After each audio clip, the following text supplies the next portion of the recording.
لكن اسماء عقلها بقى غير مع اسماعيل، كيفاش كان كيهضر معاها والشكل ديالو شحال كان زوين ووسيم، وجهها مختلف على كاع الدراري الاخرين اللي قابلات في حياتها. وبالرغم من هذيك الحاله اللي كان فيها وعامر بلا كريس، لكن عجبها بزاف. مع العلم ان جاو يخطبوها بزاف ديال الشباب اللي تبارك الله كل واحد ها طبيب ها بيلوط ها كل واحد ما عرفت شنو، لكن هي عجبها هذاك الميكانيسيان اللي كان مسخ بلا كريس. كانت كتفكر فيه وسارحه في هذاك المشهد، حتى الواحد شويه كيقاطع هذاك التفكير ديالها الصوت ديال التليفون اللي بدا كيصوني. وهي اللي شكون كيصوني دابا؟ ملي هز التليفون كتلقاه اسماعيل الدري الميكانيسيان. اسماء تماك فرحات بزاف ملي شافت هذاك الاتصال، ما تتخيلوش الفرحه ديالها، لكن جاوبات بشكل عادي: وي السلام عليكم. اسماعيل غادي يدوي معاها وسولها كيفاش وصلات واش الطوموبيل حتى هي مزيان. المهم كان باغي غير يدوي معاها وصافي، لكن اسماء حتى هي كانت من خلال المكالمه كتبان انها فرحانه حيت عيط لها. وهنا فين اسماعيل غادي يعبر لها على الاعجاب اللي حس تجاهها، وكان هو اصلا متيقن انها حتى هي تعجبات به. هادشي علاش كانت عنده هذيك الجرأه انه غادي يعيط لها ويقول لها هذه الهضره. اسماء ملي اعترف لها اسماعيل بهذيك الهضره بقات ساكته وحشمانه، لكن هو قال لها انت الا بغيتي زعما نقدروا نتعارفوا اكثر ونجلسوا مع بعضياتنا وتعرفيني اكثر وانا نعرفك اكثر، وعلاش الليله تفاهمنا علاش لما نتزوجوش. اسماء وافقات على هذا العرض، وهي هذيك بقاو ديما كيتواصلوا في التليفون وكيتعارفوا، لدرجه مره ولاو كيجلسوا في قهيوه، يعني كيدووا مع بعضياتهم كيتعرفوا على بعضياتهم، وبدات غادا كتطور العلاقه. حتى واحد النهار اسماء فين غادي تفتح مع اسماعيل الموضوع ديال الزواج، وقالت ليه اش غادي نقول لك ولد الناس، صراحه انا ارتحيت ليك وكذا وكذا كذا وكذا، لكن دابا كنظن اننا تعارفنا ولينا كنعرفوا بعضياتنا مزيان، وكنظن انه جا الوقت باش تجي لدارنا باش تطلب يدي. اذا كان عينك في المعقول فكنظن انه خاصك تجي لدارنا باش تطلبني من يدي وتزوج بيه. اسماعيل ملي سمع هاد الهضره بان عليه التردد في وجهه، ماشي حيت ما كانش باغيها ولا ما كانش باغي يتزوج بها، لا السيد كان مقتنع بها، لكن الحاله الماديه ديالو هي اللي كانت مخليها انه ما يزعمش. قال لها انت كتشوفي في الحاله الماديه ديالي كيفاش دايره وانا يلاه مكافي مع الفلوس غير ديال الكرا ديالي، وحتى من الباترون ديالي ما كيخلصنيش شي خلصه اللي خلصه ديال مزيانه، وكيف ما كتعرفي انا راني ناوي نبدل الخدمه، ما ناويش نبقى تماك في داك الكراج مع داك السيد، راك عارفه عندي الدبلوم ديالي وان شاء الله باغي نخدم في لا ميزون ديال واحد الطوموبيلات كذا وكذا راني دافع عليهم، غير حاولي انك تصبري عليا شويه وغير بيد ما تنفست شويه وقبلوني دوك الشركه وان شاء الله يقبلوني وداك الساعه يكون خير. وعاد زيد والديك واش غادي يقبلوا بواحد بحالي ما عنده حتى باش ينقي سنانو، راك كتشوفي فيا انا يلاه مضارب غير مع الوقت وزيدون شوفي الفرق الكبير بيناتنا، تي بنت عائله لاباس عليها وانا يلا عندي دار صغيره وغير كاريها. تماك اسماء تعصبات وقالت ليه ومن بعد انا هادشي كامل اللي انت عايش فيه انا راضيه به وانا باغياك كيف ما انت. شحال من واحد لاباس عليه وخانس فلوس جا خطبني، لكن عمرني ما بغيت شي واحد كيف ما بغيتك انت، واصلا حتى شي واحد ما عنده الحق انه يتدخل فيه ولا يتدخل في قراراتي، راني كبيره وعارفه اش كندير بعقلي وعندي 29 عام ووالديا غادي يحترموا القرار ديالي. غير جيل دارنا اسماعيل وما غادي يكون غير الخير، غير جيل دارنا. اسماعيل عاد ضحك مسكين وعاد تنفس، حس براسو ارتاح وعجبو الحال بزاف ملي دواج معاه بحال هكا، خصوصا ملي عرفه انها يعني باغاه، فكان عارف ومتيقن باللي حتى الوالدين ديالها غادي يبغيوه. لكن الخوت ماشي ديما كيكون داكشي اللي كنخططوا ليه ولا داكشي اللي كنتوقعوا، ماشي ديما كتكون هكا. الغد اللي غادي تمشي اسماء عند والديها وغادي تجبد معاهم الموضوع ديال الزواج، قالت لهم ودي راه جاي واحد السيد غادي يطلب يدي على سنه الله ورسوله من عندكم، وان شاء الله غادي يجي هذا الويكاند هو وعائلته. والديها تعجبوا بزاف وفي نفس الوقت فرحوا، واخيرا بنتنا غتزوج. سولوها قالوا لها مزيانه بنتي ومبروك عليك، فين تلاقيتي مع السيد، فين شفتي، عاودي لينا. جاوباتهم قالت لهم ودي راني تلاقيت معاه في الكراج ديال الميكانيك فاش كتبغيت نمشي نصاوب الطوموبيله ديالي. والديها قالوا لها مزيانه بنتي مزيان، وتلاقيتي معاه واش كان حتى هو باغي يصاوب الطوموبيله ديالو؟ قالت لهم لا هو راه هو اللي صايبها ليا، راه هو الميكانيك اللي كاين تماك، راه هو اللي خدام تماك في داك الكراج. هنا الوالدين ديال الاسماء تبدلت الملامح ديال وجههم، من الملامح ديال الحماس والفرحه الملامح ديال الاستغراب والصدمه. كيفاش بلاتي كيفاش ميكانيك؟ ما فهمتش واش باغا داك الميكانيك اللي خدام في داك الكراج واللي بغى يجي يتزوج بك. اسماء قالت لهم كيف ما سمعتوا، علاش من الميكانيك ماشي راجل. والديها بداو كيغوتوا عليها، قالوا له واش انت تسطيتي؟ جاو فيك الالاف ديال الخطاب، هل اللي طبيب، هل اللي مهندس، هل اللي مقاول، وما قبلتي بحتى شي واحد فيهم. جيتي لاله حتى لهداك الميكانيك اللي موسخ بلا كريس وعاد بغيتي تزوجي به. اسماء بدات عليهم مالكم حكاره، من الميكانيك ماشي راجل، انا بغيته هو بغاني وارتاحينا لبعضياتنا وصافي بغينا نتزوجوا، واش فيها شي عيب؟ وغير بين قوسين الخوت راه العائله ديال اسماء كانوا واحد العائله اللي نقدروا نقولوا من الطبقه البرجوازيه، وكانوا من الناس اللي كيبغيو يبانوا ويفتخروا.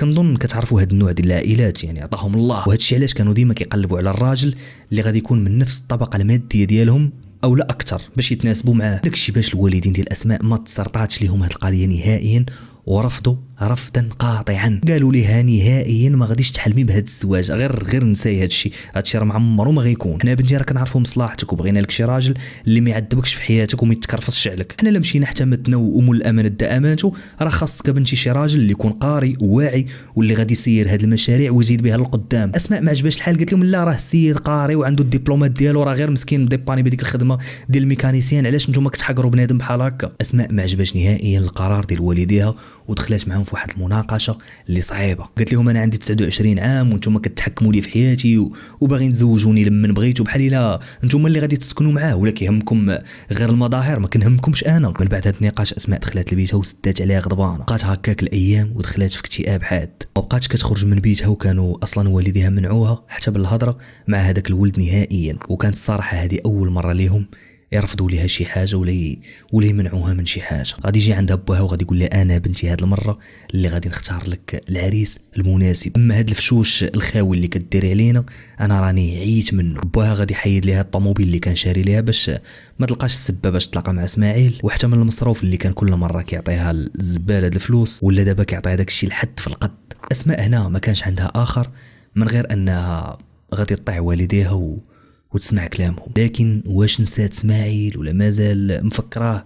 الله اعلم. ما بقينا عرفنا حتى لهنا حتى شي حاجه على اسماعيل، غير هو كيقولوا ناس زمان البنت ما كتحضاش، واخا تعيا ما تحضي البنت، لا بغات دير شي حاجه راه غادا ديرها. وبغيتكم تعقلوا معايا مزيان على هاد المقوله حتى الاخر غادي نفكركم فيها. المهم ما علينا، نكملوا دابا القصه ديالنا. من مورا ايام على هاد الشيء اللي وقع غادي يوليو يوقعوا الاسماء شي حوايج اللي غراب وما عندهمش تفسير، لكن المفاجاه الكبيره هو داك الشيء اللي غادي يوقع ليها في الاخير. من بعد 3 شهور تقريبا على هذا الموضوع، اسماء غادي يوليو يطراو ليها شي حوايج اللي غراب، بحال مثلا واحد المره كانت داخله كدوش حتى غادي تبدا تسمع الصوت ديال التوشويش في ودنها. في الاول ما دارتش في بالها بزاف وقالت واقيلا غير مع الصوت ديال الماء تهيأ ليا، لكن اللي غادي يطرا من بعد غادي يخليها تيقن انها ما كانش كتخيل ولا كتهيأ. تخيلوا معايا غادي تحس باللي شي واحد اولا شي يد قاصت ليها الكتف ديالها. هنا اسماء نقزات بالخلعه ودارت الفوط عليها بالزربه وخرجت من الحمام كلها كتبكي وكتراعد، وعاودات لمها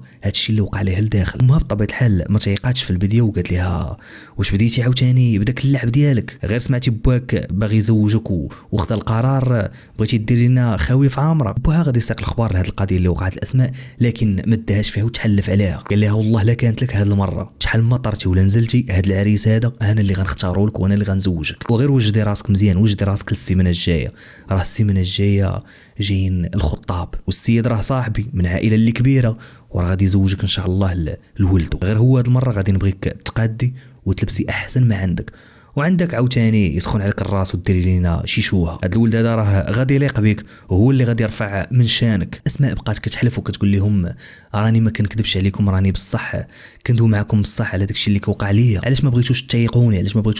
راه داكشي اللي كيوقع ليا بصح. والديها والو ما تعقوش بالهضره ديالها اللي كتقول لهم حتى كيفاش يتقاستني في الدوش كنسمع التوشويش. هاد الهضره ما كتدخلش الراس. من بعد هذاك النهار اسماء جالسه في بيتها في امان الله، شاده التليفون ومتكيه حتى غادي تطيح واحد القرعه ديال الريحه ديالها تماك بعيد عليها، طاحت وتهرست بالجهد.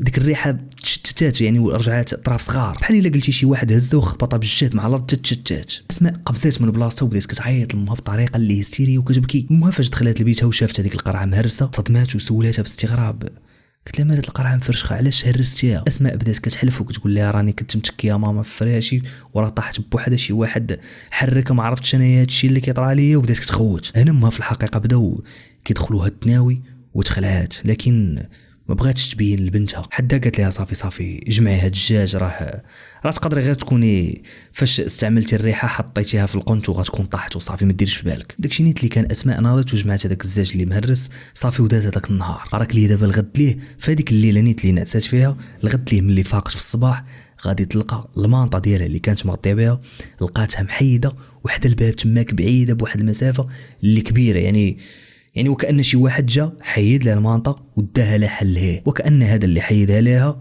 بغى يعريها وبغى ديك المانطه ما تبقاش مغطياها. اسماء بقات غير كتشوف هذاك المنظر وكتخمم مع راسها شكون هذا اللي جا ودار هكا. ويلي تماك مشات سولات امها وباها وحتى المساعده اللي كانت كتعاونهم على الشغل الدار، سولاتهم واش دخل شي واحد لبيتها في الليل. لكن المفاجاه ان كلشي تعجب وقالوا لها فين حنا عمرنا ما دخلنا البيت كنتي ناعسه. اسماء عاودت لهم داكشي اللي وقع وقالت لهم راني فقت في الصباح ولقيت المانطه مليوحه بعيده عليا، هادشي راه في شكل. والديها بقاو غير مصدومين من هاد الهضره اللي كتقول ليهم. والمشكله هادشي ما وقفش غير هنايا، بل ولات كتحلم بشي احلام اللي خطيرين وكوابيس اللي مرعبه. وفي واحد الليله نيت ملي كتنعس غادي تبدا تحلم بواحد الكيان اللي كحل كامل والملامح ديالو ما واضحينش مزيان، والحاجه الوحيده اللي قدرات تفرز فيه هي الصوت ديالو اللي كان غليظ وقوي وكيهضر معاها. قال لها شوفي انتيا راك ديالي بوحدي وراني غادي نتزوج بيك. اسماء فاقت مفزوعه وكلها عرقانه وكترعد وكتحاول انها تستوعب داكشي اللي حلمات بيه واللي شافت. اما الصدمه الخوت في هادشي والخطير والعجيب في الامر ملي قلبات يديها لقاتها محني.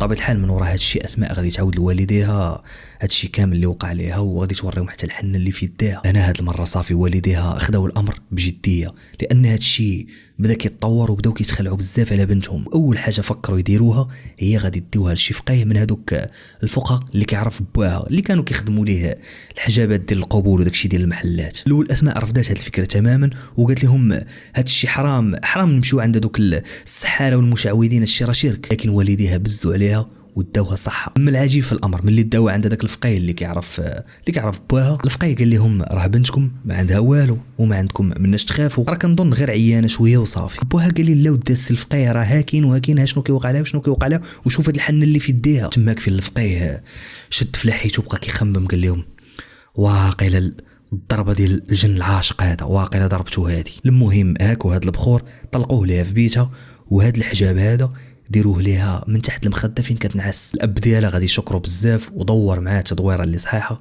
وخرجوا من عنده، وداكشي النيت اللي وصاهم هو اللي داروه وطبقوه بالحرف. مورا ما دازت سيمانه غادي يجيو هذوك الخطاب اللي كان قال ليها باها اللي قال لها راه ولد صاحبي غادي يجيو. هي هذيك جا العريس وعائلته وجلسوا رحبوا بهم الوالدين ديال اسماء خرجت عندهم زوينه ومقاده وكانت لابسه احسن ما عندها، وتبارك الله هذاك النهار طلعات زوينه بزاف وكان باين واحد الاعجاب كبير في العينين ديال العريس اللي جاي باش يخطبها. لكن تخيلوا معايا غادي يبداو العائله ديال العريس يهضروا مع اسماء باش يتعرفوا عليها اكثر ويدوجوا معاها في الهضره. تخيلوا معايا الدريه لسانها تعقد وما بقات قادره تقول حتى شي كلمه وحتى شي حرف، والدريه ما بقات قادره تنطق بوالو. كاع اللي كانوا جالسين ما فهموا والو من هذا التصرف ديالو. الاب ديالها تحرج وبدا كينغص فيها زعما اش هادشي كديري. لكن كاع هذاك الهدوء اللي كان تماك غادي تقلب الفوضى وفجاه غادي تبقى اسماء كتنتف في راسها